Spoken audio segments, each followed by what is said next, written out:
is clean. Oh, don't you see what I mean? Gotta get away. Holy diver.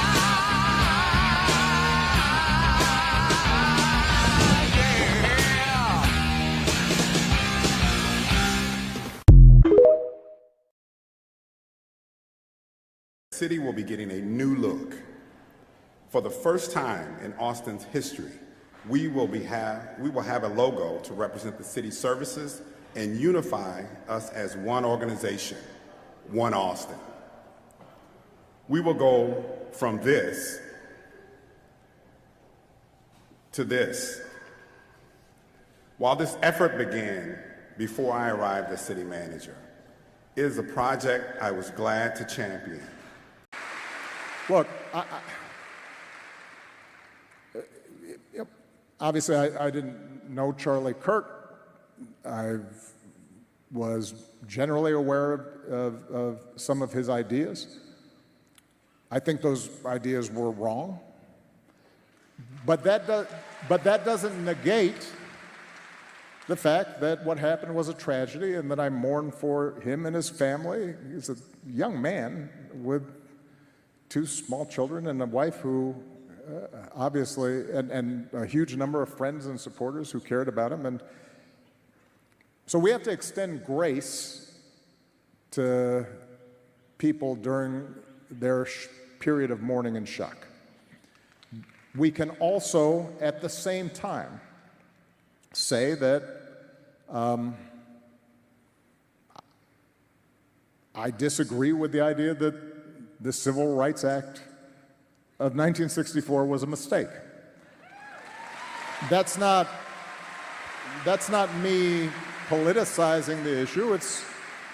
It's making an observation about who are we as a country. I can say that I disagree with the suggestion that my wife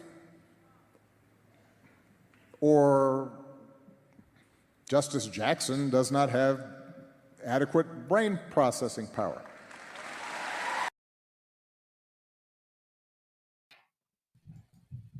Welcome back, everyone, to the front line with Joe and Joe Pasillo and Joe Rossinello, and we're going to go way into the breach tonight. We're going to be talking about a bunch of things that are relevant for our Canadian friends. Yeah. Joe, I've been saying for a long time, how come nobody ever focuses on the Canadian border? Much more expansive, okay? Much more difficult to have to police. And yet everybody focuses on the southern border, and we're going to have Kash Patel, and we're not going to have him on the show. We're going to show you a little bit about what Kash Patel had to say about that. Then we're going to talk about Jimmy Kimmel. Got to talk about Charlie Kirk. Got to talk about socialism, and got to talk about 2 of the most dangerous people in America: the mayor of Chicago and the guy who's probably going to be mayor of New York. Okay, Mondani. He's probably, Joe Rossinello, going to be the mayor of New York City. I would probably bet it. Right, because Andrew Cuomo's a boob. There's no other way to put it. Andrew Cuomo, what is he going to do? He's going to all of a sudden appeal to all those middle-class and blue-collar Catholics in the outer boroughs, and they're just going to go flocking to him. They're going to say, screw you. And hopefully those people are putting their homes up for sale and getting the hell out of New York. But getting back for a second, Joe, to the clips you sent for the intro. Barack Obama is a disgusting human being. He is an outright disgusting human being. You know, I don't know why? Because he thinks that we're all stupid. Now, here are all those people in that clip. They're all clapping their hands because he's saying we have to extend grace. There is in a human being, the least amount of grace that ever has existed in a human being is in Barack Obama. He is a political tool and a puppet. Okay, I used to think he was the one controlling Biden, but he was not. It was him controlling Biden, but others controlling him. He has no grace in him whatsoever, nor does his wife, by the way. He ripped everything that Charlie Kirk ever said completely out of context for what? To try to make it seem like we're supposed to actually worry about the fact that Charlie Kirk got killed. But let's remember, Charlie Kirk was a scumbag. That's what Barack Obama just said about Charlie Kirk. I don't care what anybody says. I don't care what Destiny says. I don't care what the rest of them say. That's what Barack Obama did in that clip. He did it because he thinks he's Bill Clinton, but he's not. He thinks he's as slick as Bill Clinton, but he's not. Barack Obama is a very superficial, transparent person who you could see through if you were a blind man. And that's exactly what he did in that disgusting clip. Because Charlie Kirk didn't say those things. But Charlie Kirk tried to make sense of DEI and other things, okay, that most reasonable and rational people try to sift through. And he made it seem like it was something bad. But we have to extend grace. And he's a guy, young guy. He's got a wife and kids. You don't give a shit about Charlie Kirk, Barack Obama. You don't care. You're just there. You sat there with your legs folded and trying, like, in your slick intellectual way, to make it seem like you actually care one lick about Charlie Kirk and his family. No, you, like you always have, because that's what you're about, you care about political power. And you took that opportunity to disparage that man, ripping things he said completely out of context. Now, Joe, if I'm wrong, I always rely on you to disagree with me if you think I'm wrong. That's my take on Barack Obama. Well, Barack Obama is a political animal. I posted some comments on Facebook this week about that statement and about his appearance afterwards, also posting various ads on Facebook, which has obviously a big platform. Whenever Barack Obama appears, pay attention, because he is the talking point for secular humanists and the radical left and the cultural communists. He is the tip of the spear. He's out because they know this is dangerous, what just took place. Trump clearly was something that was a concern. This assassination could get real ugly for them, politically speaking. Not violently, politically. And that's why he's speaking there.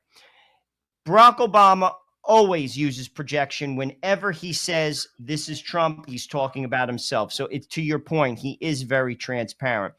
They are very afraid. Any thinking person who is a secular humanist, who is in power, who funds this machine, this revolution, which is attempting to take place, and they have gained tremendous traction in the last 10 years.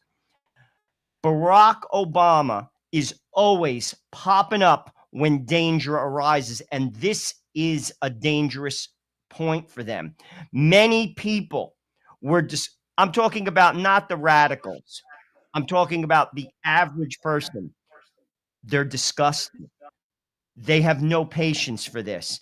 This turned people on the voting left to the right. They know it. That's why Barack Obama is there. To your point, people should start seeing through it. But here's another thing that people are seeing is that, and we covered it last week here at the front line with Joe and Joe. Please, whoever you're watching the video, please like, subscribe, share, and do all that fun stuff. We covered it last week. They're trying, or at least they're trying, the both sides do it thing. That's all bull crap. No, Joe, you and I both know it's bull crap. No, but any person who actually it's not going over well. Delusional. That is the most delusional, ridiculous. I can't even entertain it. It's so stupid. Can I say something to you? Can I say something to you? Sure. Because we're live right now on social media. I just watched Erica Kirk's speech down here in Glendale, where the Arizona Cardinals play football. So there's a big memorial there for Charlie Kirk, and I cried. I did. And this is to your point. This is the woman whose husband, 31 years old, with his whole future ahead of him. This is the woman who just watched her husband get murdered, and she was holding back tears. Joe, I could cry thinking about it. Did you watch it at all? No, I didn't. She was holding back tears. She said something, I'm paraphrasing, but she said, that poor man, talking about the killer, that poor man, and she paused, and she had to pause. God bless her, Joe. It drew her tears and made me cry. She goes, I forgive him. That is the most telling thing that you need to know in this country right now, is that the woman who's got more beef than anybody, any politician, Donald Trump, J.D. Vance, anybody. Trump's the only one who might have beef because they tried to blow his brains out. Okay? She got up there and she said, I forgive them. You know what we had to feast on this week? this past week? Destiny. That little I won't even say it because I know that you don't like when I curse on the show. So Poison. I won't do it. He is one of the darkest human beings I've ever listened to in my life. Not even enough respect to say, and now I'm going to throw it over to you, to say anything conciliatory in any way, that he turned around and said conservatives should actually fear for their lives in the public square. And here's my thing, and you know me, Joe. We at the front line with Joe and Joe, the last thing on our minds is advocating violence. I tell Destiny right now, Destiny, listen, you're out of your league when you start talking like that, because it ain't Joe and Joe that's going to come after you. There's a lot of people out there in this country that when people like you threaten them, they're going to shoot first and they're going to ask questions later when you threaten them, their wives, their children, and everything else. And that's exactly what Destiny was doing. He said you should fear. Tell people who that is. A lot of people may not know who that is. I forgot his real name. Michael No, but knows he's him. a pundit. He's a talking head. Who, by the way, my understanding is he used to be conservative. I could be wrong in this. I think he grew up Catholic. Okay. He's a complete secularist, leftist, atheist, believes in nothing. He's done debates with Trent Horn on abortion, and he's really out there. He's got Joe, listen, you and me, I'll be the first one to say we're regular guys. We don't have PhDs, and I never pretend to know something that I don't know. The things we talk about, I might know something about, and you know something about. Destiny's one of those guys pretends like he knows a lot about a lot, but he doesn't. He's a bomb thrower. He's a left-wing bomb thrower is what he is. And he's made a lot of money doing it, okay? He's not really a serious debater, even though he's willing to get into debates with other people. Like I said, he debated Trent Horn on abortion. I applaud him for that, but he's not a serious debater. But that's what he said on a podcast this week. On Piers Morgan. He said that conservatives should fear for their lives going out into the public square. And then I'm going to throw it over to you. I'm just juxtaposing that and what you heard out of his mouth and what I just described from Erica Kirk, who's got more of a beef than anybody because her husband just got taken out by the radical left. She's got more of a beef. And what was her response? I forgive you. Well, there is no comparison. That is just moronic. The difference, I'll just use two instances. George Floyd, Charlie Kirk. Charlie Kirk, first of all, was a Boy Scout. You don't have to agree with him to not recognize that he actually was an Eagle Scout. Charlie Kirk was so clean cut, did not drink, did not smoke, family man, the whole 9 yards. He was so clean cut. George Floyd, I'm not saying the man deserved to die. He didn't deserve to die. No one deserves to die. Like in any way, shape, or form. To compare the two after effects of that based upon the political tidal wave that took place, it's not even comparable. And that's just one. I could like list event after event after event demonstrating the violence of the political left because they are terrorists. And you cannot have a country and have terrorists. But any person who says that clearly is trying to basically push away the serious political event that just took place because it's working against them. They're being political, and that's being completely disingenuous. That deserves no, even response. I'm giving the response, but anyone that takes that seriously is not serious. No, I know that, but Joe, let me bring it down to just very worldly terms for just a second. If the left really decided that they were going to take up arms in any serious way, and we got a clip to show you about Black Lives Matter, which is a disgusting organization. I don't even think it's worth talking about, Joe, because to be honest with you, no, but we got a clip. We got a clip from it. Because I know I saw that fool, but I'm just talking about there is no organization on the right or the left that's even worth any fool that thinks in this day and age that you're going to take on the United States government. I listened to Daryl Cooper this week on his podcast Provoked with Horton. He's a gentleman out of Texas, libertarian. He said, this was what he said. If you took 1,000 small groups, added them all together, and they thought they were going to take on the United States government, they would be crushed in a minute. And I agree with them. That is so dumb. Like whether you're the Proud Boys, whether you're the Antifa boys, whatever, any fool that thinks that is retarded. Like, you're just gonna die in a Yeah, but second. Joe, I gotta push back a little bit. Our government let them burn down cities. No, but back I'm before talking COVID. about fighting against the government. That's not how you do it. That's if you want to be successful, you could do that and fail. If you want to be successful, that's not how you do it. And anyone who even thinks in those terms is living in their frigging basement and dreaming of retarded dreams. This is a time that's not going to happen. There is a way to do it. The way to do it is to rally around this event, to be nonviolent, to be vocal, to get people to see the truth as Charlie Kirk did. He beat people at their own game. He was basically like, all right, you have an argument, whatever your argument is, same-sex marriage, abortion, whatever it is, transgenderism, Right. Bring it. I'll talk to you, and I'm going to tell you why he succeeds, because the truth stands alone. Any human being that knows the truth, is educated. Like, I'll give you an example, and I said this to my wife. Take Bishop Barron, take Mitch Pacwa, who, for people who don't know that, those two, Bishop Barron is a bishop in Minnesota, highly educated, so smart. Mitch Pacwa, a Jesuit, spot on. Stand them in front of anyone. Dude, they wouldn't last 5 minutes. They would look But so does that lead dumb. you to believe that that's what's causing the violence? Is that when you speak reason and truth to people and they don't have a response, and That's because right. they're so empty in their souls, But know what the and they're response so to that is, Joe? Keep doing it. What's No, that? just keep doing it. No, We have no, to- I'm not talking about. You're right. Our response is to be like I like to think in our small way. We which are right and now is have what- been for 7 we're- years.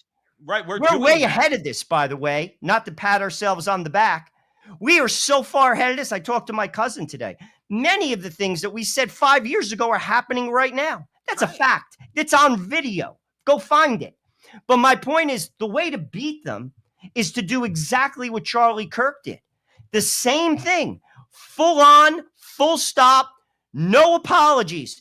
You want to bring your ideas? Let's have it. Let's talk. I'm all ears, because I'm going to destroy you. But with when the my conversation, truth, because it but- is the truth.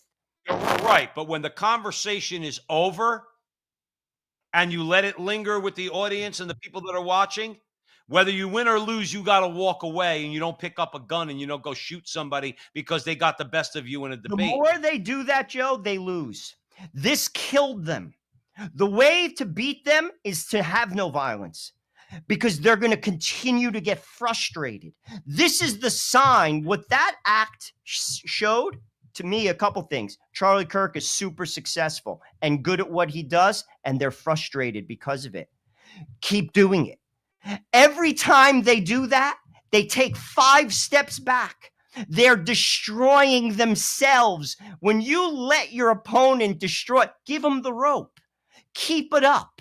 No violence. Gandhi threw out the British without shooting a bullet.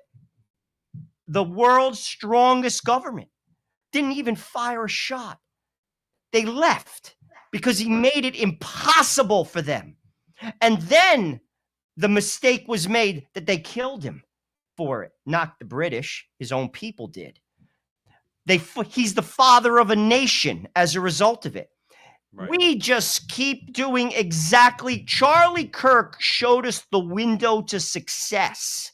We do the same thing that he did, and hopefully his wife and others will continue to do. The minute we leave that, we take a step back. And to think that you're going to have a civil war, you're frigging living in your basement too long. I'll tell you what. With Donald Trump in power anyway, with Joe Biden or Barack Obama or Hillary Clinton in power, they probably, we know that because of what they did I mean, Trump dropped the ball when it came to that. But having said that, back in 2020, with this recent iteration of Donald Trump, they should watch their butt. Well, all it is this, and this is not like a civil war. If you hurt people, the government has every right to stop you. That's not a civil war.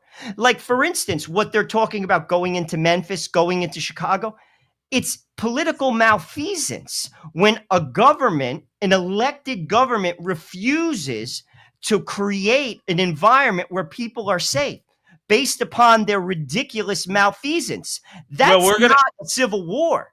We're going to talk about that. We're going to talk about that. What I'm pointing out is if Donald Trump, if someone does something like sets a Tesla dealership on fire, right? Listen, it's on. You're getting arrested by any means necessary. And that's not a civil war. You're not doing this. And we should have been doing that a long time ago. I'll tell you what, we should nonsense for way too long. And this is not a war. This is basically like if you try to come in my house and I have a gun and you enter my house to hurt my family, dude, you're done. And that's not me. You are trying. You're the aggressor, but I'm finishing it. But here's my point, Joe. Here's my point. Now, I know we're spending a lot of time on this, but this is important, okay? At the front line with Joe and Joe, we're going to get to a few other topics, not the least of which is our problems at the Canadian border. So stick here with us, okay? But the fact is that now, hey, I lost my thought. What were you saying? No, but I'm just saying, like, that's not a civil war. Oh no, here's what. Right. Calling for people to go out into the streets at all. Okay, but here's the thing: we're not doing that. We're not doing that. But my point in bringing up Destiny is that he was doing that. No, but this is where, to be honest with you, he should be arrested. He should be. Thank you. He should be arrested. That is not a violation of free speech. When you're advocating straight out, go and hurt someone. Joe, I encourage you and everybody else to go listen to the clip. He said conservatives should fear for their life when they go out in public. You're inciting violence. You see, their argument is, and this is what they're talking about with Jimmy Kimmel, that's a violation of free speech. Wrong. I could talk about Jimmy Kimmel. The reason why Jimmy Kimmel was fired is because he lied.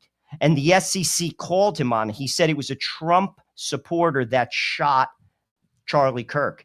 That has nothing to do with free speech, but that's another conversation.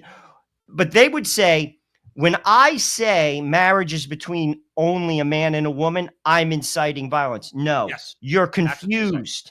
That is my religion, and I'm very free to speak it. And if I can't, that's not America. I'm hurting your feelings. I don't want to do that. But that is my religion, and I'm free to express it and live it in America. That's what the country's all about. There's a big difference between me saying I believe in marriage between one man and one woman and go out and kill conservatives. No, not comparable. And that man should be arrested as quickly as and here's the thing. There are many people who hear this would say I should be arrested for basically saying a woman shouldn't get an abortion. There is no such thing as transgender people.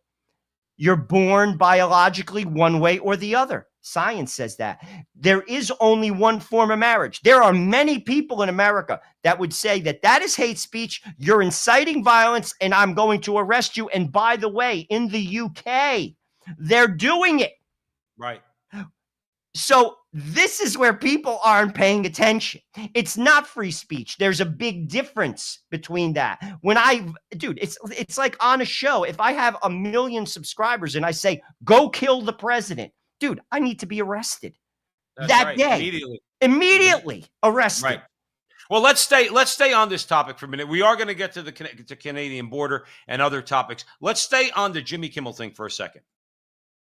All right, I got to chime in here. Everyone's talking about Jimmy Kimmel being suspended indefinitely from ABC, from his show, stemming from comments he made. One, I guess he was insinuating that the Charlie Kirk assassin was far-right MAGA, one of their own followers. And then 2, he made a joke about Trump not really caring or being sympathetic that Charlie Kirk was assassinated. Now, I think I have a unique take on this because I run a fairly large media company. I also do media. So you're seeing a lot of people right now, and I tweeted about it right away, being like, cancel culture, the right is so hypocritical, they're so anti-cancel culture, and now they want cancel culture.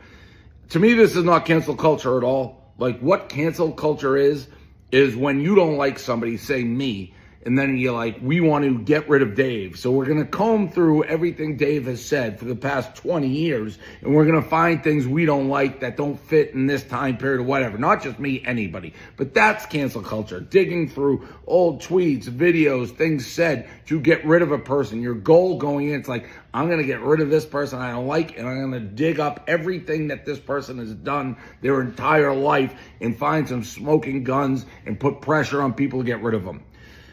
This, what happened to Kimmel, I would say, is consequences for your actions in real time, statements in real time. He made jokes that people didn't like. He tried to say that the assassin was part of the far-right MAGA. He's not. And then Sinclair Communications was like, this is garbage. Our people that we, in our markets, they don't want to see this. We're preemptively pulling them off the air, kind of forced ABC's hand. Now, this is not a free speech issue to me. I've always said to our employees, listen, you guys can say whatever you want on your personals. You can do this, but your speech has consequences. If advertisers, if people start putting pressure on me because you're saying things that they don't like, this is a capitalist market. Like when the juice isn't worth the squeeze, decisions have to be made. And for Kimmel, his ratings are down. And by the way, I'm not like, I hated Colbert. I found him annoying to watch. Kimmel I don't watch, but, I take it or leave it. But his ratings are clearly down. He's making a ton of money. He's creating clearly headaches for ABC, and the affiliate then drops him. To me, this is like a business. He's not a journalist. This isn't freedom of the press. He's not reporting, digging. He's telling jokes. He's a comedian. He works. Perfectly said. Right, and I'm not the biggest David Portnoy fan, but everything he said there was Perfectly true. said. Because people would say, well, the right speaks out against cancel culture. Let's make the distinction. I'll throw it over to you. I go to work. You and I do a Catholic radio show in Connecticut. We do our podcast once a week, okay? I never mention who I work for. I mention the industry I'm in. I've never mentioned my employer by name. I never will mention my employer by name. I don't bring these conversations into the workplace unless I'm privately speaking with someone who I work with who I know agrees with me. I never talk in front of customers about any of this stuff ever because that's not what I'm there for. I'm there to serve them food and give them great service and do other things you do in the restaurant industry. Never do I bring that in. If somebody at corporate scours me over the internet and finds these conversations and fires me, no, that's not allowed to happen. And I think you would agree with that. Conservatives say, no, you can. That person was acting completely in their personal life, having nothing to do with you as a corporation. You cannot fire them. The thing about Jimmy Kimmel and why he can get canceled, because that's what he does. He's appealing with his mouth and his mind to an audience to either tell jokes, give his opinion, whatever the case might be. And guess what? If your opinion is causing, or your jokes are causing half or more of the audience not to tune in, well, then the employer absolutely has the right to say, look, we warned you about this. We're pulling you up because you're costing us money now. Now, many out there might say I'm overlooking something. I'm dying to find out what I'm overlooking. Joe, I'll throw it over to you. What I would say is I thought that was a great breakdown from a business perspective. And frankly, I would not be shocked if they were looking for an opportunity to get rid of him because he's not making them money, because his ratings are down. That's undisputable. But what he didn't bring up, and Mike Knowles touched on this, the SEC, there is a statute that basically says, like, ABC is basically a licensed broadcaster. You can't objectively lie. And he did. He said that it was a Trump supporter. It wasn't. He lied. And what the SEC did was the FCC did, I'm sorry, was they said, listen, you have an obligation. You could have your opinion, but it can't be an overt lie. You're lying. And they called them on it. And basically, I heard right out of the head of the FCC's mouth, he said, we could do this the easy way or the hard way. They didn't pull it. They just brought it up to their attention. And the lawyers, I will guarantee, because they have lawyers and they're good ones, said, they're absolutely right. They have us dead to rights. So we have to do something. That is what happened. But Right. of course, the liars and the spinners have to throw it into the mouths, into the ears, into the brains of the American people who just spoon feed and get spoon fed nothing but trash. And they believe that it's a violation of free speech. We have free speech. Yes, you do. And I'll fight for your free speech. You're free to say stupid things. Bring it in front of me, and I'm happy to address them. That's what Charlie Kirk did. Charlie Kirk sat in front of a ton of people and said, come on up and have your chance. I'm giving you a chance. Whatever your thoughts are, let's have it. And know why he could do that? Because he stood on truth. One man who speaks the truth can speak the truth to the whole world, and that man was Jesus Christ. And when you stand on the truth of God, i.e., marriage is between a man and a woman. You can't kill your child in a womb. You are a man, and if you dress up like a woman, that doesn't change. I don't care who you are. Bring it. I'll talk to you. And I got news for you. You're not going to do well. So you might walk away mad. Your feelings might be hurt. But I got news for you. You're not going to do too well. And that's what Charlie Kirk did. He did it well. And that's why he's dead. Well, here's the thing. Here, let me shut up. Let me play this. People need to stop dictators or save democracy, and researchers say that legitimizes political violence. Tuna reports say there's this growing tolerance, especially among the young and the political left, for violent acts. Example, 50% who self-identify as progressive said killing Elon Musk can be partially justified. 56% felt the same way about President Trump. In fact, 14% said a murder could be completely justified. 59% on the center left said destroying a Tesla dealership was somewhat acceptable. So where's that? You know where that whole clip is going from there. Let me say this, okay? Conservatives in America, going back to when we were kids, all right? Particularly when we were kids, particularly when Reagan bucked the trend of the progressive left and got himself elected. By the way, in large part due to abortion, because when they talk about Reagan Democrats, they're talking about blue-collar ethnic Catholics that switched from the Democrats to Republicans because of abortion. That's another conversation. Here's my point. Going back to Reagan, everything has been about vilifying your enemy, making it seem like your enemy is a fascist, a totalitarian, is going to take away your rights, is all these different things that they want to hurl on their political opponents. They have been doing this for years. For years. Reagan got shot. I remember I was a kid. Okay, it's kind of a horrible thing for Americans that Reagan got shot. You don't think they did the same thing then in the media? Maybe not as overtly, but trying to suggest about Reagan that perhaps he deserved it. Okay, the same way that after that, okay, when a Republican conservative president had the opportunity to nominate conservative judicial nominees, and then those nominees became the target, like Robert Bork and Clarence Thomas and Sam Alito, Roberts, who's been a disappointment, but they did do the same thing to Roberts. We saw what they did to Kavanaugh. Listen, Joe, if there was a right-wing person on Ketanji Brown Jackson's block with the means to kill her or kidnap her and her family, what do you think would happen to that person? But yet they found the person like that on Kavanaugh's block, and we haven't heard from that person since. And the media hasn't covered it since. This is a sitting Supreme Court justice. And let me finish it off by saying Chuck Schumer should not be in the United States Senate. And Republicans who have no balls at all, none, the most feckless people are Senate Republicans, should have come together and said, Charlie, guess what? We like you. We do business with you in the Senate. You're out. You can't threaten Supreme Court justices on the steps of the Supreme Court. What's my larger point here? They've done this. And you see that report that we just played? These same people, they really do believe it would be okay if Charlie Kirk, it's okay that Charlie Kirk got killed. It would have been really good for them if Trump did catch that bullet in the head. Their only regret about Steve Scalise is that Steve Scalise didn't die.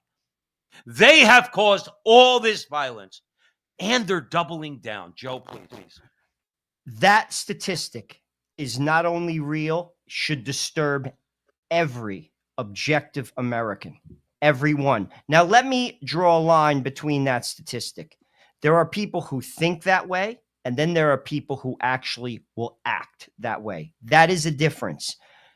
Obviously, you're free to think that way, but to think that way is sick and twisted. And that's why our country is the way it is. That's point one. Point two, you are not free to act that way. And not to acknowledge that that exists and is real in this country right now is not to embrace reality. Right. Antifa, which has been declared a terrorist organization, has been creating havoc in this country. They're no different than the Ku Klux Klan. It's the same brand of terror, just a different victim. Backed by the same party, by the way. That has to stop. Any person, all of these riots, if you think that they were not funded by individuals, organizations, whoever, you are also not living in reality. That has to stop. Right. And that has to be a clear message. If any message comes from this assassination, it's that. That issue, which you just noted, if you think that, and yet you're still not harming anyone, my recommendation to you is take a long, deep look within yourself, because you're in a bad place. But if you're going to act on that, the government, the message to that person is, we're coming for you. And we're not allowing that. And that's not a civil war. That is, you can't have a country when you have cells, terror cells within the country. That has to stop. And to not address that would be a humongous mistake, because we haven't addressed it for way too long. This whole summer of 2020 was organized terror in many, many, many cities across America, and we did nothing about it. That has to stop. Any person who's funding activist judges to put them in cities like George Soros, this is documented, funding DAs, because frankly, it's a cheap, quick bang for your buck, who don't prosecute crime, that has to stop. Right. And any DA that doesn't prosecute crime has to be stopped. Mm-hmm. Sorry. And I'm not apologizing for that, nor do I feel that I even have to argue it. We're just going to do it. And if you have a problem with that, think long and hard, because you're in a very dark place. No, listen, it really, it's so heart-wrenching to see what could be. You know what I was thinking about today? I was thinking about the fact that when I was thinking about, I forgot what prompted me to do so. I was thinking about American history. And I'm thinking about this whole idea of make America great again. And there's part of me that says America never really was great. We've achieved great things. I'm not being critical. I love my country. Okay. I think underneath it all is that we have a sentiment amongst, I think, conservative people. America wasn't founded perfectly, did not progress perfectly, had a civil war where 500,000 Americans got killed. We had slavery. We had Jim Crow. We've had the CIA running our government since the end of World War II. Everybody knows that. Okay. You have a deep state that's grown. You have a Federal Reserve that controls every aspect of our lives. My point in bringing this up is that all these things make it where America is not great and has not been great. But I think that what the difference between us and many people that came before us that did well in America, and because we're striving to make America great, because it can be. Our Constitution is a great document. It's not scripture, but it is a great document. Okay. The Declaration of Independence is a great document. We have failed, and conservative minded people have relented on this and should never have done so. We failed so many times to fight the enemies of what could be that shining city on a hill that Reagan called it. But we've never been that shining city on a hill. And I think conservatives, people and rational people, people who believe in truth, goodness, and beauty, understanding America could be that thing. Nobody's trying to say that America was ever great, like even though we've done great things. But our enemies want to turn America into something that is hellish, quite frankly. Well, they want to bring in socialism. They're actually actively fighting a revolution and have been. What they're trying to do, one of the tactics, is they're destabilizing cities. And basically, that is a tactic.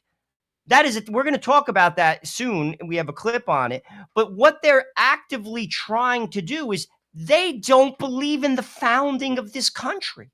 While America clearly is not perfect, no place is, it's the best that there probably ever was where a regular person can achieve, because that doesn't exist in other places. And that dream is disappearing. It may even be gone right now. It's much harder than it was. That's what made America great, was that chance, because that chance doesn't exist. It doesn't even exist in Europe. Never mind, now it's much harder. However, we see a lot more now. The internet has brought in basically ideas that the people have not seen in the past. Our eyes are open. Many of the things, this has been going on for a long, long time. To your point, possibly since Woodrow Wilson, in this country, where we've been taken advantage of, the people. Regular people, the middle class has been shrinking slowly but surely. We've frankly been sleeping and at the wheel when they've little by little taken away our rights, and we're too content with our little comfortable little lives to open our mouths and fight and bring it to people's attention. That's been going on for decades as well. But people listen, bottom line is this. This is the land of the free because it was the home of the brave. If you're not willing to be brave, this will not be the land of the free. No. But people are too damn comfortable. They like their little stupid lawn and their little friggin' stupid lives, and they're not willing to risk anything. Well, I got news for you. They're coming for you too. Well, I was going to say the war will be coming to you. Let's stay on this. We will go, for those of you joining us here at the front line with Joe and Joe, we're going to be getting into Kash Patel and what he had to say about the Canada's border. So stick with us. But here, I'm going to give you two quick examples of what could be coming soon to a neighborhood near you. Fact of the matter is, no one has asked me to send federal troops into this city to make it safe. It has never come up. It never came up during the campaign. It's never come up in the first 2 years. The fact of the matter is, we are driving violence down on this city, and we're using every single resource that's available to us. Jails and incarceration and law enforcement is a sickness that has not led to safe communities. I'm going to work hard every single day to protect the people who are caught up in violence in this city. Guess why? You want to know why? Because the vast majority of them look like me. He doesn't talk to black mayors about what it's like to live in communities that have been disinvested in. So no, we're not going to succumb to the sickness and the evil that Dr. King warned us about a generation ago. Okay, well, like when guys like that start talking Dr. King and everything, law enforcement and jails and incarceration and the lack thereof are the reason why Chicago looks the way it does. a Soros puppet like Brandon Johnson is the reason why your crime's not coming down. I don't know what stats you're pulling from some left-wing organization you're pulling. The fact is those black kids getting killed. What does it matter? Why does he have to bring up race? What? Because that's the tool. Joe, that's the tool that people have to see. I want to ask you a question. I want to ask you a question. If I truly was a racist, you know what I would do at the front line with Joe and Joe? I'd say, let them all kill each other in Chicago. And when they're all dead, we'll go in and pick up the pieces. That's the tool. We don't say that. We don't say that because we care about these kids that are getting shot. Joe, he doesn't live in those neighborhoods. He is, to your point, he is a tool, that mayor. I don't even believe he believes that because it's proven that strategy hasn't worked. Chicago's a war zone. He is trying to, the people behind him, they're destabilizing our cities. That's what Mandani is all about. They're destabilizing. What they want is for us to give our freedom back in return for false safety. That's the goal.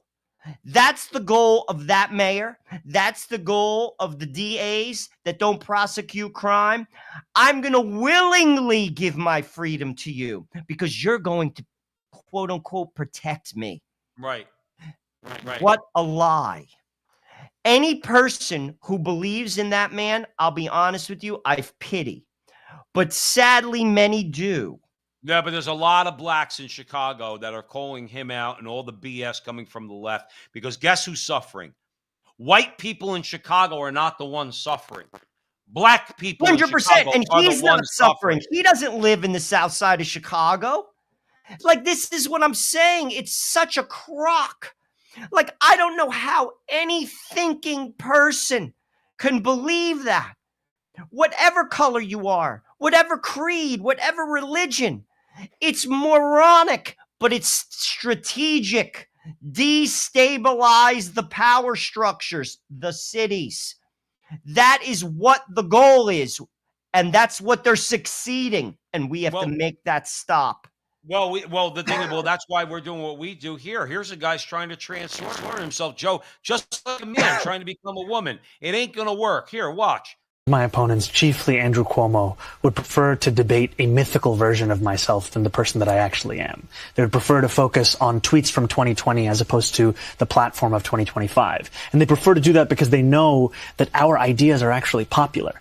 And what we are putting forward is a response to New Yorkers' needs that goes beyond the failed ideas and policies that they've heard from these old politicians. What you're really saying is that... You hear what he said about failed policies? You show me a New Yorker other than Al Sharpton and some people sycophantic followers of him that wouldn't long for the days of Rudy Giuliani. You tell me if people think things were better under Bloomberg later in his tenure, and then when you go after that disgraziad, Bill de Blasio, the guy who said, hey, if you get the jab, you get a cheeseburger. And he was eating the cheeseburger, Joe, on camera. He goes, that's good. All right, good. I'm going to inject that poison into my system so I could get one of your cheeseburgers, okay? You show me an average New Yorker that actually would vote for this guy or think or the transformed version, I guess, that he's trying to become, rather than saying, give me Giuliani part 2. Well, that's here's the what thing. I'm voting for. Believe it or not, there's some truth to that, what he was saying. I'm going to go explain myself in a minute. First point, I've evolved in 5 years, is him running from his actual beliefs that he basically put out there, and now they're not acceptable and he has to explain them away. If you believe that, again, I have nothing but pity for you. I can't help you. Point 2, our country's economy has become a pyramid, and I blame the Chamber of Commerce Republicans for that. We have to start listening. When you have tons, and this is something Charlie Kirk said when he was interviewed last with Tucker Carlson, the amount of despair that is in the 40 and below group in America is real. People like myself, who I'm 55, I'm established. And I listen to people at work when I do have conversations with like friends, they almost take it for granted. Like this was a different era. Like, oh, it wasn't easy for me either. Dude, it's not that era anymore. College didn't cost what it cost when you went to college. Housing prices have gone up in the last 10 years to a point where normal people can't buy a house. Right. So we do have drug prices. So many people don't have insurance. That's what Mandani is basically touching on. What he's saying is, listen, these people they're not helping you, but I'm going to give you something. But that's a lie.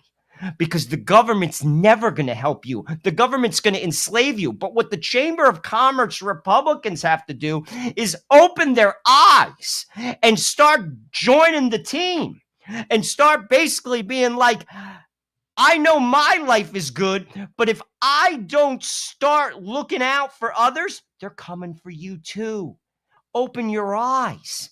That's the appetizer that you just looked at. He's coming. And when that man or one like him becomes the president of the United States, it's over. Game over.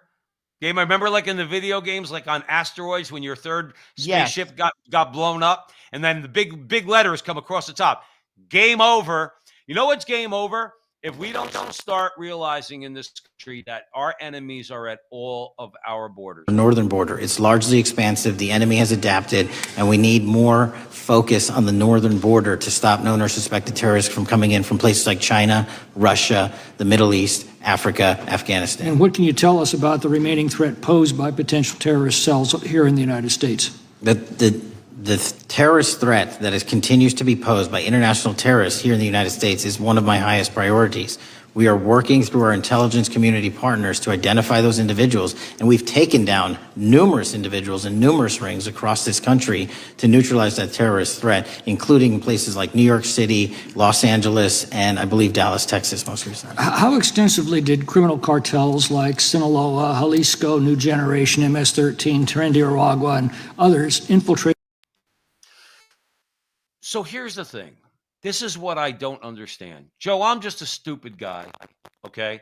I only have a bachelor's degree from Seton Hall University. I guess according to the CNN and MSNBC, I really don't have anything to say. You want to know why I know that? Because that's what they're saying about Charlie Kirk. Well, he was ignorant because he didn't go to college. I wish I could trade back in the money I spent at college. I learned anything in life that's worth knowing. What I learned after on my own is I think to myself, why have we always, although it's important, why have we always been focusing on the southern border when, if you think about things in terms of the way we have always talked here at the front line with Joe and Joe, this is an orchestrated assault from the outside, also corrupted from the inside against America, and has been for a very long time.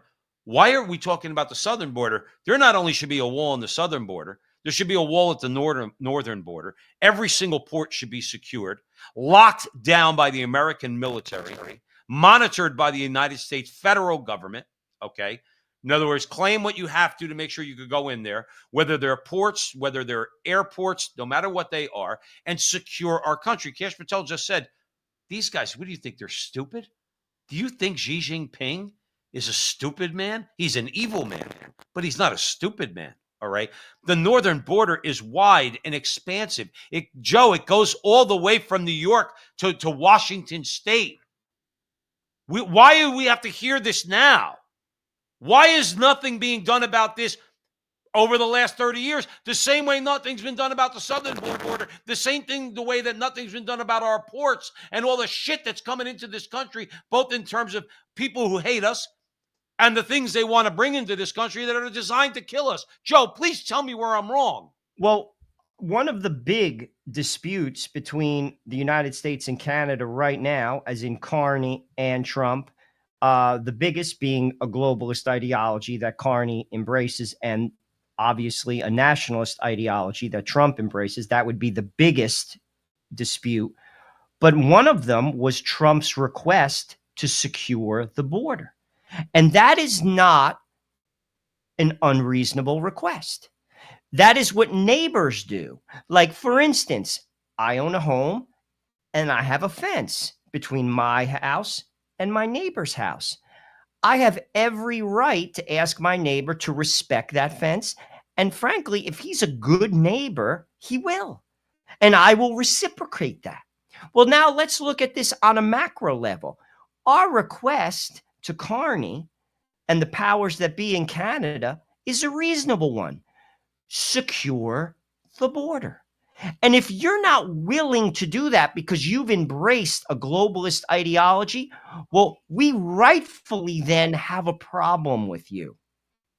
And that is something the Canadian people should hold Carney accountable for, because this is one of the driving wedges between Canada and America. And I'm just speaking in very common sense and practical terms. It's not an unreasonable request. It's a neighborly one, which you should frankly accommodate as a good neighbor would. Joe, do you remember when we were kids? Do you remember when we were kids, if you were playing stickball on your street or you were playing with a sponge ball or a football, if the ball went into your neighbor's yard, you had to go and ring their bell in order to go into the guard. And if you decided that you weren't going to do that and you were going to hop the fence to go get your ball and then hop the fence to come back out, you were scared to death that your neighbor was going to see you in their backyard. You want to know why? Because even as a kid, you knew it's not my backyard.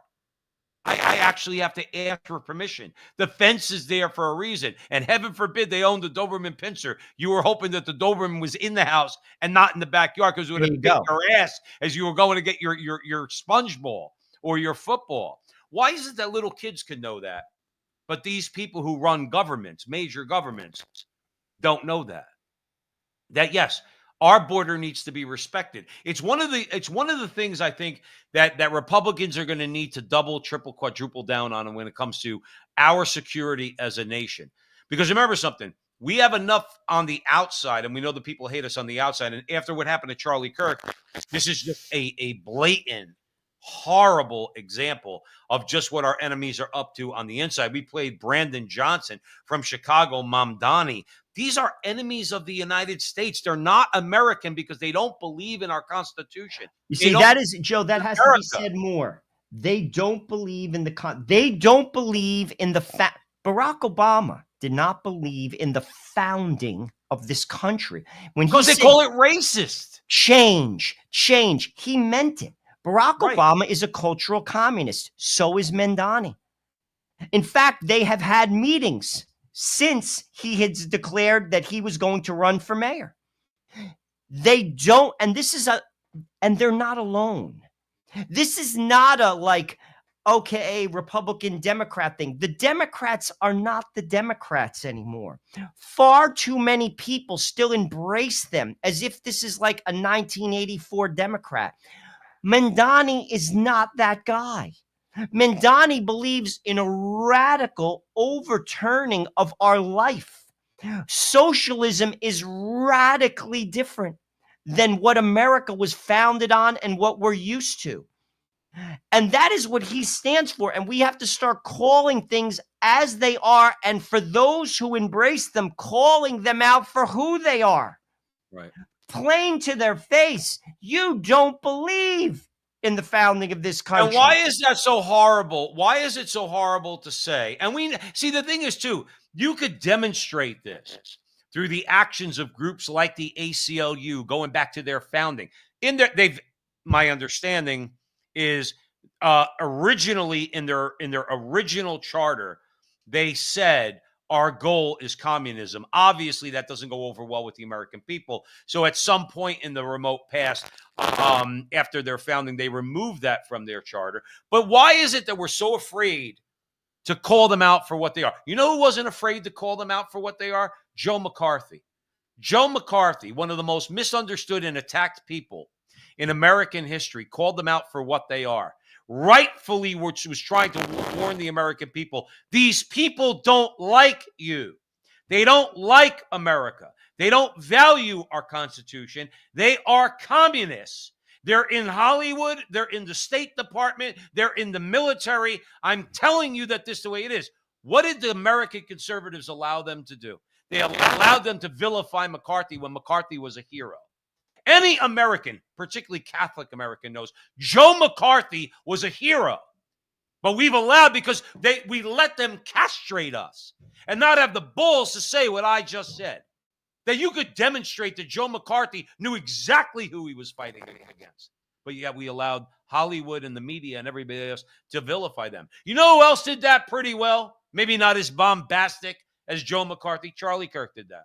And we're not here to blow smoke towards Charlie Kirk. Okay, we've disagreed with Charlie Kirk on this show a number of times, but Charlie Kirk had stones, and Charlie Kirk pointed out their lies on a number of different issues, not the least of which was abortion and transgenderism, okay, and some other things. And he put himself in the crosshairs. The difference between him and McCarthy died in his bed. Charlie Kirk had his neck blown out and was assassinated. See, but the thing is this, you got to be willing to do that, because guess what? And again, I don't blame the left for what they did to Joe McCarthy. I blame the right for what they allowed the left to do to Joe McCarthy. But the reason why is the left, the cultural communists, and this is something I know we both agree upon. Antonio Gramsci, the Italian philosopher who was a communist, spoke about the long and slow march through the institutions. He actually had the strategy, the winning strategy, and these secular humanists control everything. They control everything, and this has been going on for decades while America slept and was so comfortable with their one little vacation at the Jersey Shore and your SUV and your little lawn. While they did that, they stole your life away from you and the lifestyle of your children. Little by little, they run everything. They run your schools. They run the colleges. They run the corporations. They run the government.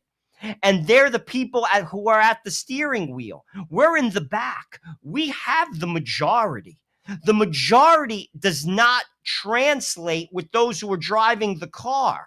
We don't speak the same language, but it doesn't matter because they're driving the car and we allowed them to do it because we were asleep in the back. But that's what's got to. But Joe, that has to end.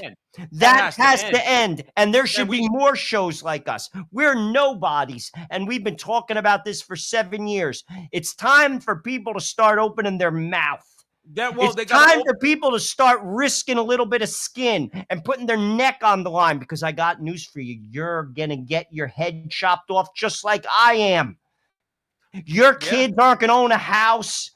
You think this is like 1984, the average kid? My kid, he's a cop. He's going to have 2 houses, a shore house. He's going to drive. Those days are done. Right. They're done. We don't even have home ownership in this country. But this is my point, Joe. People are just they're either asleep at the wheel, frankly, or they lack courage. Well, it's time to start getting that courage because, like I said, this is the land of the free because of the home of the brave. And if you're not going to be brave, I got news for you. Your kids aren't going to have nothing. Your kids, your kids.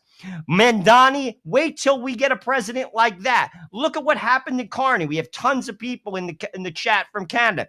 Canada's a wasteland right now because of people like Mandani. And that should be a wake-up call. People are still sleeping at the wheel. They think you and I are crazy. I got news for you. We've been doing this for 7 years. Look at the tapes. A lot of what we have said has happened and is happening now. Time to wake up. Well, the place that they really, like I said, we started this segment of this show at the front line with Joe and Joe talking about Canada. Joe, listen, I still say the jury's out on whether or not Alberta and what's the most Western? It's Alberta and Saskatchewan, right? Yeah, exactly. They're the ones that are conservative. They want nothing to do with the East. Well, I'll tell you what. You know what should happen in Canada? You know what? And I've called for this in America. I have no problem, Joe. Look, I know a couple of 2-3 things about history. Okay, and one of the things that's always fascinated me is borders. All right. Now, when you're of European descent, as we are, we're Italian American, we know something about how borders can shift, how they shifted after the Roman Empire. The Roman Empire had borders. Okay. Then afterwards, when Rome fell, then there were borders and then different nation states. And as time went on, all those borders were very fluid. They're, the the Eastern Europe and everything else. My attitude is this: what makes the United States exempt from all those things? The movement of history. Why is the United States exempt from that? You know what I would do? Know what my pitch to Donald Trump would be? This country's done. What you could do is you can transition. And if you really wanted to, okay, because we have the economic power to do it, start to pitch the people of Canada, the good people of Canada that are on the East, go west, go where the oil is, go move out all the liberals that are in British Columbia, let them move to Ontario and everywhere else, and take those 3 provinces, split America down the middle, and let the godless, let the secularists, let all these enemies of mankind, let them have everything on the East. And within a generation, the new America, which will comprise Alaska, British Columbia, Alberta, Saskatchewan, and half of the United States as you see it, maybe even part of Mexico, and we're a new country. We're a more sane country. Dare I say, we're overtly a Christian country, okay? Where we have solid economics, where our economy is not built on debt, it's built on labor. Okay, we build real value where people around the world want to trade with us because we make good products. It's like a pipe dream I have. But you want to know why I brought my whole thing in that little rant, Joe? Why is that so impossible? Because the oligarchs want America to stay together because they never want you to escape. Well, They never want you to escape. See, I want America to stay together too, because a weak America, united we stand, divided we fall. China takes over, and then we're done. What we have to do is have a revival. I believe this. Charlie Kirk's talked about this, and at the funeral today, a lot of people talked about this. People have to open their eyes to reality. The reality is this: God, family, country. There is no country.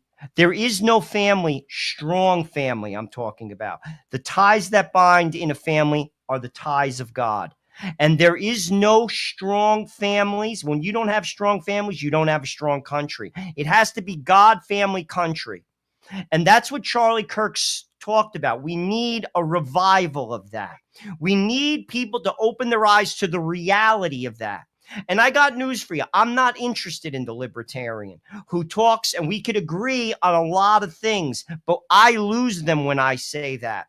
Or frankly, the conservative who wants nothing to do with God, who basically agrees with me on 60%. Now, we could agree on those 60% of the things, but ultimately the thing that's going to make America what we're supposed to be, where we all thrive, and it's a healthy nation, is God, family, country. Outside of that, dude, it is all a pipe dream. It's all a pipe dream. That is what works. And if you are not accepting that, frankly, it's time to take a long and hard look, because what we have right now doesn't work. And Donald Trump, we're not going to vote harder to get the problem solved. That's the answer. That's what Charlie Kirk spoke about, and that's why he was killed. And that's why we have to stay the course. Our voice has to continue. We have to stay the course. Charlie Kirk set the course for us. It's time to stay on it and continue it. We need that revival. If we get the revival, America stands. Without it, it falls. Well, I'll be honest with you, Joe, that's a great place to end it. I'll tell you what, one thing I will say that I'm going to continue to pray for, maybe not the split like I described, but I do wish that right-minded Americans and right-minded Canadians would get out of their oppressive states or provinces, if you're talking about Canada, start to move to the less oppressive ones and start to consolidate power there. So if you were talking about, let's say, for argument's sake, the west of Canada, if you were talking about, again, Alberta, Saskatchewan, and British Columbia, if Americans started to move, and what I mean by move is move with their feet. Now, the South in America, from Florida, Alabama, Mississippi, Texas, New Mexico's an outlier. Arizona's still pretty good. That's where I am. Most of the middle. Try to get, if you can. If you can't, you can't. What am I going to tell you? Try to sap the power away from these people who are basically running this country, and consolidate power in areas where you're going to have more of a voice and you can affect more change. I'm going to leave you with this. You could do that. And there's examples in American history where just one voice in, let's say, even on a state level, could prevent a state from going down the wrong path, okay, by simply speaking the truth, forming a coalition of people, like-minded people within state legislatures to do this thing, to beat back the power that the cities have, okay? Because we know there's a high concentration of power because there's so many people.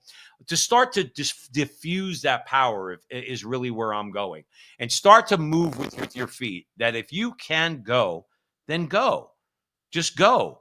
In other words, there's a Florida and California, if we were ever able to change California, Arizona, Texas, these are all beautiful parts of the country. Get the hell out of New Jersey. And I love New Jersey, not as a state government. Get out of these places. They don't care. If Joe, here, I want to throw this for one final comment from you. Those people, blue-collar people, ethnic, mostly Catholic, that live in the outer boroughs in New York City, that are probably either going to be indifferent or actually go vote for Mamdani. What do you think is going to happen to them?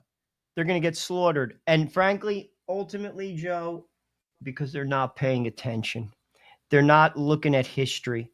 And any person who thinks the government is going to take care of you is not living in reality. However, Chamber of Commerce Republicans better wake up. Because if you don't start making benefits more available to people in companies, if you don't start easing your foot off the gas when it comes to basically bringing in cheap labor, which take the jobs of American workers, if you don't stop this nonsense, they're coming for you too. I agree 1,000%. That as much as Republicans and conservatives don't like the media, they don't like the elites in education, they don't like all the forces they know. But they don't want to do what I just said. That's right. No. But if they're told, if the Chamber of Commerce, so-called Christian conservatives, are exposed for their own greed and malfeasance, okay, that people will start to turn against them and say, well, guess what? You're either going to get on board with us, because that's right. That's right. I'm not asking you for anything if you should pay me $30 an hour, but you're giving me $16 an hour for doing a job you know you're supposed to be paying me $30 an hour for. And no, that's not communist. That's not socialist. That's justice is what it is. You want me to work for you? You better damn well pay me. You want me to put money in your pocket? You better put money in my pocket. That's the way it used to be. That's what we need to get back to. Joe Arcinello, this has been a great conversation. We had a lot of new people in the chat room. Jesse Rose, Javelin's in the chat room, along with some of our other friends. Robert Antonella, KC Female Royals fan showed up. We haven't seen her in a couple of weeks. What's up, KC? And a lot of others. And we really appreciate it. We had a pretty decent crowd tonight, where Joe and I are really trying to make a push on social media. But remember, Joe and I are just normal working guys. We don't make money on social media. So that's why our show doesn't get out to the wider audience that it does, because we don't have 8 hours a day to sit in front of the computer promoting the show. We rely on you guys to do that for us. So wherever you see us, if you like our content, we have our Veritas Catholic Radio Network interviews that we have all over social media. We have these conversations that we have at least for an hour or so. Tonight's been an hour and 15 minutes every week. Help us out in any way you can. All we're asking to hit a like, a subscribe, a share. We don't ask you for any money. We just want, we think our conversations are good. And because you guys always are here, we think you think our conversations are good and worth at least commenting on. And if you think that, help us out and share our links with your friends. Maybe they'll like us and we'll get out to a wider audience. We know that the people we interview have told us that they really are shocked that Joe and I don't have a wider audience. And so we tell them truthfully, like I just told you, we don't have the time to do the marketing ourselves. Maybe God willing, one day we will, and then we'll take off.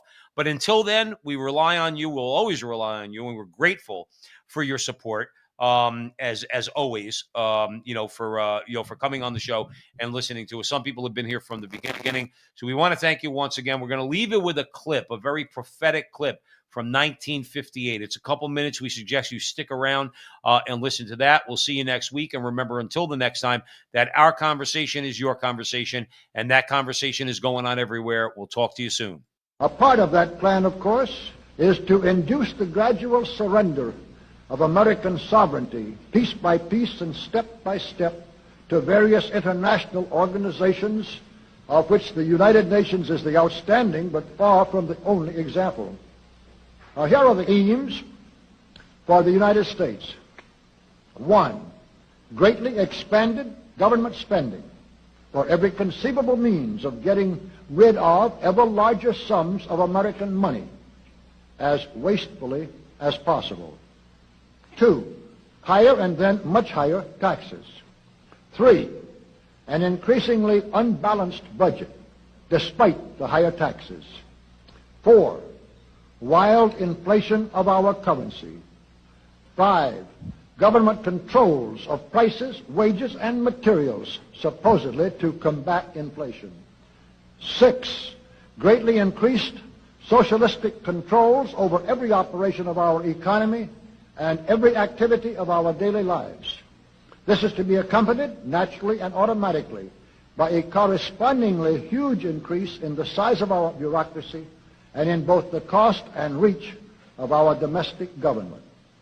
7, far more centralization of power in Washington and the practical elimination of our state lines.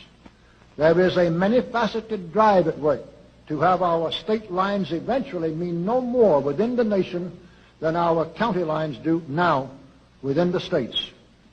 8, the steady advance of federal aid to and control over our educational system, leading to complete federalization of our public education. 9, a constant hammering into the American consciousness of the horror of modern warfare, the beauties and the absolute necessity of peace. Peace always on communist terms, of course. And 10, the consequent willingness of the American people to allow the steps of appeasement by our government which amount to a piecemeal